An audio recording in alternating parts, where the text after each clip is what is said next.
Welcome to viewers. 2026 FIFA world cup విజేతగా నిలిచిన దేశం ఏది? స్పెయిన్. 2026 కామన్‌వెల్త్ గేమ్స్ ఎక్కడ జరిగాయి? Glaxo Glasgow. 2026 కామన్‌వెల్త్ గేమ్స్‌లో భారత్ మొత్తం ఎన్ని పతకాలు సాధించింది? 39. 26లో నరేంద్ర మోడీకి ఇండోనేషియా అందించిన అత్యున్నత పౌర పురస్కారం ఏది? Bintang Adipurna of the republic of Indonesia. ఇవి ఇంపార్టెంట్ సంబంధించినటువంటి కరెంట్ అఫైర్స్. అదేవిధంగా మరికొన్ని ముఖ్య విషయాలు మీరు గమనిస్తున్నారు.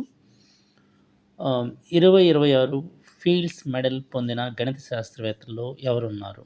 యూడెంగ్, జాన్ పార్డన్, జాకబ్ సిమర్మాన్ పై వారందరూ ఉన్నారు. 2026 ఆసియన్ బీచ్ గేమ్స్ ఎక్కడ జరిగాయి? సానియా, చైనా. 2026 ఆసియన్ బీచ్ గేమ్స్లో భారత్ ఎన్ని పతకాలు సాధించింది? 6. ఇవి ఇంపార్టెంట్. వీటిని ఒకసారి మీరు గమనించగలరని ఆశిస్తున్నాను. అదేవిధంగా 2026 ఫీఫా వరల్డ్ కప్ ఫైనల్లో స్పెయిన్ ఏ జట్టును ఓడించింది? అర్జెంటీనా. 2026 ఫీల్డ్స్ మెడల్స్లో మొత్తం ఎంతమంది గణిత శాస్త్రవేత్తలు ప్రదానం చేశారు? 4 చేశారు. గ్లాస్గో 2026 కామన్వెల్త్ గేమ్స్లో భారత్ ఏ స్థానంలో నిలిచింది? 4వ స్థానం.